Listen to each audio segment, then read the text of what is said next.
Good morning. ఎలా ఉన్నారు? బాగున్నారా? అయితే మీతో ఒక విషయం షేర్ చేసుకుంటాను. మన ఫేస్ ఉంది కదా, ఆ ఫేస్లో మన ఐస్ ఉన్నాయి కదా, ఐస్ రెండు అంటే కళ్ళు. ఆ కళ్ళని మనం ఏదైనా ఒక ఐటెం చూసామనుకోండి, అది ఒకేలా కనబడుతుంది. చెవులు ఒకేలా వినబడతాయి, ముక్కు ఒకేలా వాసన చెప్తుంది.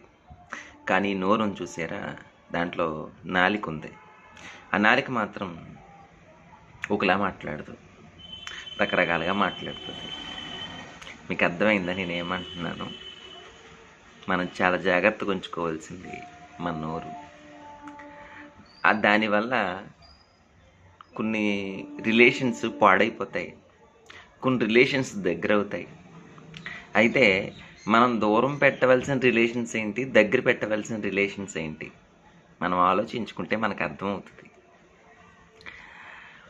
మన యాటిట్యూడ్కి కానీ మన క్యారెక్టర్కి కానీ ఇబ్బంది కలిగిస్తున్న వారిని, అలాంటి రిలేషన్స్ని మనం దూరం పెట్టాలి.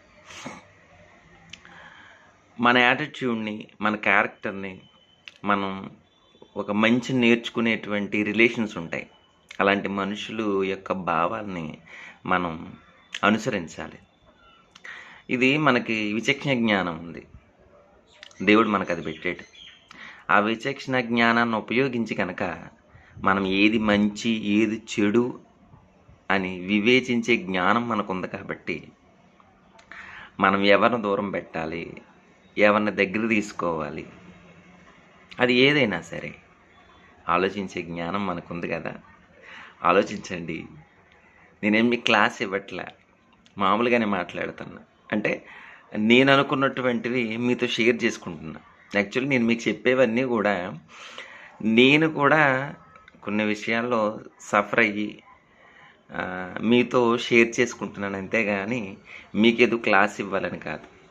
ఈ మాటలు చాలామందికి ఉపయోగపడతాయని నేను అనుకుంటున్నాను. Thank you.